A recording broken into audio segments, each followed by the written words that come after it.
to thinking Hank had killed the man in question. "Go on."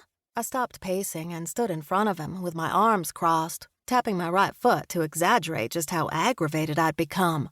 "They aren't looking for me." Hank eased back into the chair. He placed his palms down on the wide wooden arms. His chest lifted as he took in a breath. "They are looking for me." The woman's voice was almost a whisper behind us, like the whisper had caught on the chilly breeze as it fluttered past my ears and trickled across the lake. The shadowy figure was about to come into the moon's light, and when it did, I couldn't have been more shocked. "Ellis Sharp?" I questioned when Hank's sister came into view. Chapter 2. Ellis Sharp and I were not friends. We weren't enemies either. We just weren't. She had no respect for me since she thought her brother could have gotten a much better girlfriend in the looks department, which, if I had to be honest, Hank was dating down when it came to my looks. Not that I was god-awful ugly. I wasn't model perfect. My hazel eyes had these weird-sized gold flecks in them. My curls were beyond controllable, which I did have blown out when I lived in New York City and was married to Mae West, because I spent most of my days either shopping or pampered. Since Hank had known me, the Kentucky humidity and living in a camper van had put limits on what you could do with this head of hair.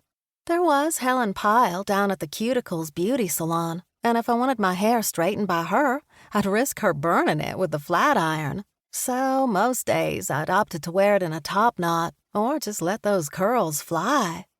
Even though I'd embraced my looks and actually kinda liked them, I was no comparison to Ellis Sharp and her fashion style that she'd gotten as a model.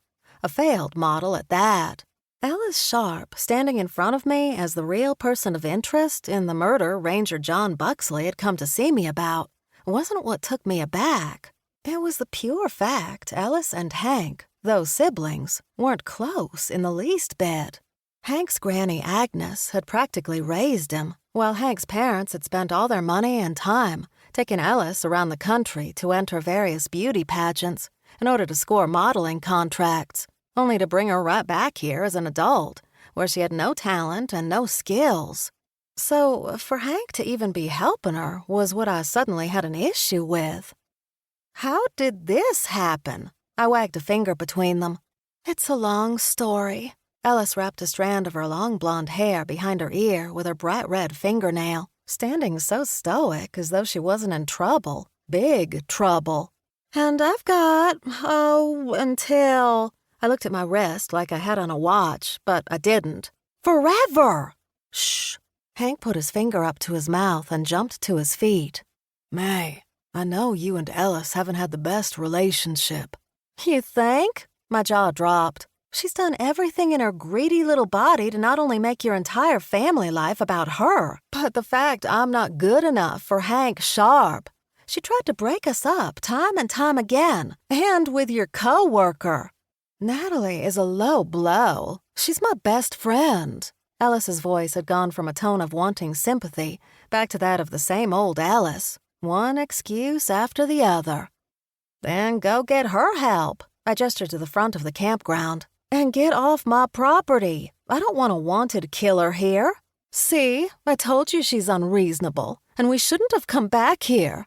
Ellis stomped off in the direction of Hank's fifth-wheel camper, which was parked in one of the more requested lots of the campground. But no, I had to give my boyfriend the best lot for free in the entire campground, just so he could live here near me. "Ellis, we can't do this without Mae."